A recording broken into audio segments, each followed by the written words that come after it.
Being in Gravitation? Yeah. Oh yeah, I had a lot of fun with it. And the thing was is that I didn't know about the show when it first came out, and I had a friend Jean who is a huge Gravitation fan, and she was like, "Oh, this is like one of my favorite shows," and she had given me the lowdown on what the show was about, and she showed me the manga, and you know we talked about the characters and whatnot, and I was the voice of Tohma in that, and actually in the Japanese, Tohma is voiced by a woman, and it's Ayori Kasa, and she was also the voice of Katra in Gundam Wing.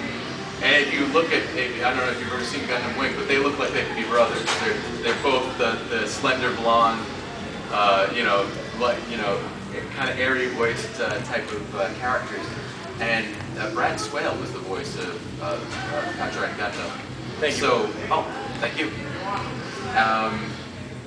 Was the voice of Katra and Gundam. So I kind of seen. I was like, well, how did he handle, doing a woman's voice? Because it's a woman trying to like do like a deeper male voice, but we were like guys that like pitched ourselves up a little bit so that we could be more effeminate. And so it was an interesting challenge to get into that very airy range with that, and I had a great time doing it, and I really gained an appreciation from it, looking at it through Jean's eyes, because I was like, I got to do right by this, because I know there was already a rabid Gravitation fan following out there. I was like, we got to do this right. We got to do right by them.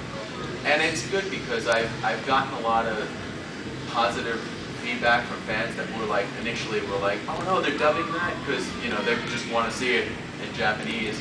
And the great thing about being in this age of DVDs, because it used to be VHS, you have to buy a subtitled or a dubbed. And now you can just buy one DVD and just switch language track if you want to.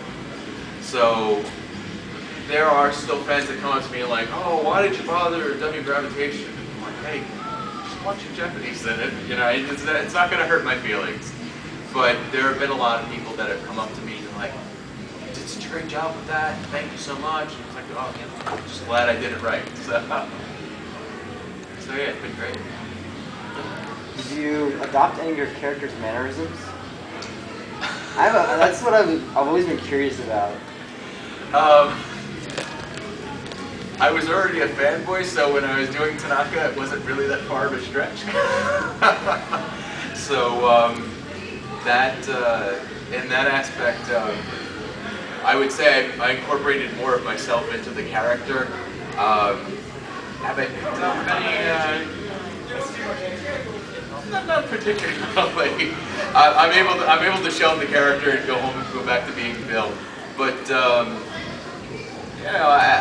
already. My friends tell me that I'm already kind of an animated guy because I'll do like different funny voices and things like that to kind of be a little wacky. But I'm not chasing after Officer Jenny or Officer Jenny or Rich Joy or anything like that. I'm married and I'm very happily married, so there's no hearts chasing after, and thankfully no Krogunk beating me up. So. Yes. What's your favorite Pokemon and why? My favorite Pokemon was Krogunk because it was like one of those performances when I did it the first time. I was like, they were like, can you do something with this? And I did it, and they were like, wow, that's really great. And I just really kind of like, I don't know, he's got like that really cool kind of froggy sound to him. So I was like, that's really kind of cool. And I've just always enjoyed that. Plus, he's a fun character because he was kind of like Brock's sidekick. So, it was like you couldn't have one without the other, and they, that was just always a blast for me. So he's become a personal favorite of mine. When I was playing Diamond, I caught a Krogunk, and then I made sure that I breeded a whole army of them, so I had a bunch of Krogunks to carry around in my party with me. If you could voice any character of your choice, who would you pick? It's a good question. And actually, it's not. I've been asked it before, so I have an answer. There was an anime that was actually the first anime I ever saw. technically the first anime I ever saw was I'd seen Robotech years and years ago, and I really loved Robotech. And then a friend had said, you know, this is a show called Macross in Japan, and so I got to see Macross, and I was like, oh, that's really cool. But my first real anime that hadn't been like dubbed into English prior was a show called Gunbuster. And we're going back to like the VHS days. They had released that, and initially it was released subtitled. And then when anime started to get dubbed, a lot of anime that had been subtitled was being released dubbed. But I had heard in Japan that something had happened. I don't know if like one of the warehouses or something where the effects tracks and stuff like that had burned, like, or something like that. Either the elements got destroyed or disappeared, or so. For the longest time, Gunbuster hadn't been dubbed, and I was always like, oh, if they dubbed this, I want to be part of it. And they finally had done like a condensed movie version of Gunbuster, and they did a dub of that, but outside of that, they never actually dubbed the original series. But that was done out in California because it was a Bandai production. So I didn't have any ability to get involved in that, but I would have really loved to have been involved in that, because that was like the first show I saw, and that was like, oh wow, this is not just cartoons, this is like a really serious, great, you know, series. So that would have been, if I could have been in anything, I would have loved to have been in that.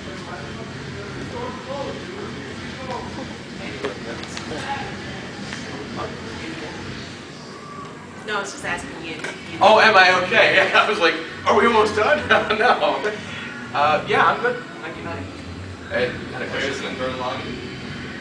I have seen a couple episodes of it, but I haven't been able to get my hands on the DVDs. I actually am good friends with Kyle Hebert, who's another voice actor. He worked on Gurren, and he keeps telling me, you gotta see it, you gotta see it, you gotta sit down and watch it. I'm a big Gainax fan, and I'm ashamed to say that, you know, it's been out for like probably like 3 years now, and I still haven't gotten a chance to sit down and watch it. I've watched almost every iteration of Evangelion, and I've seen Oniyamas and FLCL, and so I've seen pretty much everything else that Gainax has done except for that at this point. I don't care.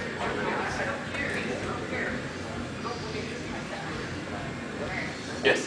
What do you do outside of voice acting and outside of the editing and everything? Like what other odd jobs or like hobbies or whatever? Well, initially when I started doing the voice work, like straight out of college, I was working in retail for a while. I worked at CVS, Sears, and different jobs along those lines. And then actually for a while, I worked as a phone rep for Prudential Insurance. And it was funny because I was doing theater, like I did a lot of community theater, and I was taking a lot of classes, and a lot of people were like, oh, you have a really great voice. I'm like, yeah, I know, I'd like to do some sort of acting, you know, and performing as a career with that. And that was why I was really trying to push towards, I mean, I had always wanted to do cartoon voice acting, because when I was a kid, I was obsessed with like animation and cartoons, and like my hero was Mel Blanc when I was a kid. For people who don't know, he was like the voice of Bugs Bunny and Daffy Duck. He was like almost every one of the Looney Tunes characters. And he was a vaudevillian actor who had gotten involved in the early days of cartoons, where they were like, we need somebody who can do a lot of different voices. And if you look up his information on the IMDb, Internet Movie Database, you'll see he's got like hundreds of credits. He's been in like almost everything. Unfortunately, he had passed away back in '89, but he was a big influence on my life. I was like, oh, I want to do something like that when I get older. And then I, you know, kind of gone the route of theater acting for a while, and I still do. I still do theater work, but my primary focus is the voice work, because I had a lot of friends who I had studied with that were like, oh, I'm going to get into film, and I see them like, you know, either they're doing extra work, or, you know, they're still trying to go on auditions all the time and not really, you know, booking a lot of work. And I did a lot of that, where I was like booking work, you know, like either doing extra work or just going and trying to get into it. And when I got into the voice work, I found that like I was actually getting a lot of callbacks and doing a lot of stuff with that. So I was like, well, this is obviously the road I need to be on. I'm not going to be the next, Brad Pitt or something like that. So at least I could be the next Brock, So that's worked out for me. But I still do theater stuff. I do a lot of indie film stuff because with that, like, you can get involved and like actually not be like, the guy standing in the back of a bar sequence, So get some good parts with that, do some good theater stuff. But yeah, like after I started, when I was doing the voice work initially, I was still holding down other odd jobs. And then finally when I was like, I can work with, adaptation work and stuff like that, and use that as a secondary income. So I started doing that. And that's the thing too, because a lot of people ask like, well, how do I get into voice acting? It's like, well, you got to build up a resume. And whether you do community theater, college theater, just study and get involved in as much stuff as you can and build up a resume. But on top of that, also have a day job, because seriously, the good thing about the Pokemon is that it's an ongoing gig, but like with a lot of like the assemble insert type of things, you go in, you get a paycheck, and then you go home and you're like, you gotta find something else now. So it's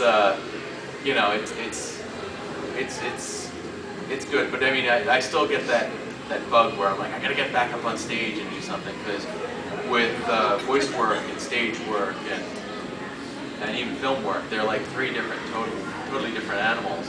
Because like with a stage production, you'll work with a cast and you'll work for months, or weeks or months, depending on the production. Like sometimes you only have a 4-week rehearsal period, sometimes you'll have 2 or 3 months to get like a show ready and up, and then you'll do it for a couple weeks.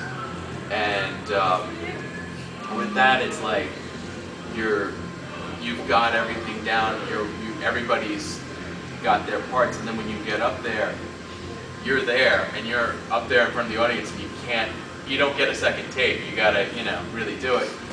And film is a rehearsed, cooperative, collaborative process, and the fact that, you all get together and you'll have a couple rehearsals, but not maybe, you won't spend all that time that you would working on a stage production, because film is just, we need to get you and the other actors in sync with each other, and then we need to shoot various sequences. So you may not be with the whole cast, you might be just with whoever you're in scenes with. And then voice work, it's just like, it's a one person at a time type of thing. And a lot of times you won't see the script till you're in the studio.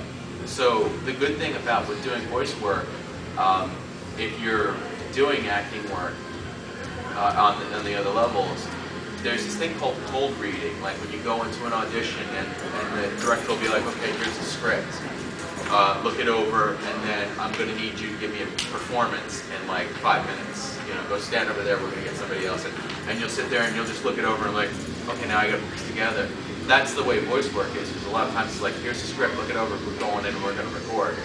So they kind of go hand in hand. Like if you're really good at auditioning, you'll be really good at voice work. And if you're really good at voice work, it makes auditioning for other things a lot better, because I've met stage actors where they'll like look at it and they're like, oh my god, and they can be like the greatest performers after they've had a few weeks of rehearsal, but it's that cold read that like terrifies them. They're like, I don't know if I can put this together in like 3 minutes. I'm like, I just did that last week, So it's just, they do help each other out and they complement each other, but they're like 3 different elements. So. Thank you. Sure. I know I kind of went on what do you do on the side. It's a whole thing about variety acting. Yes. Can you do your rock voice?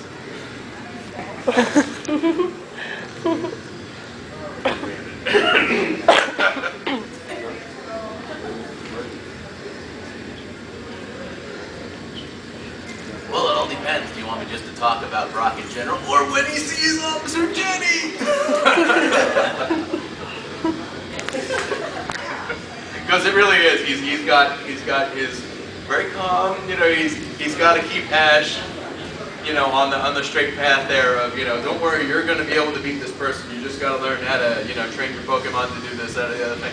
And then when a girl walks into the room, he's totally a different actor.